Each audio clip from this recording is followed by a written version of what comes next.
Мен Арыстанов Рустам Нұрболатұлы, ұлттық ұлан ән-би ансамблінің әртісі, Құдайберген Жұбанов атындағы өңірлік мемлекеттік университетінің кәсіби шығармашылық факультеті, музыка және хореография кафедрасының түлегі болғалы отырмын.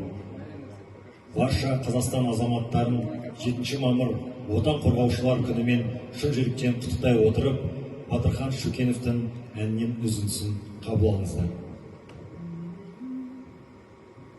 Жайнап өмір жолымыз önünde, тұрмай жарқырап, көңіл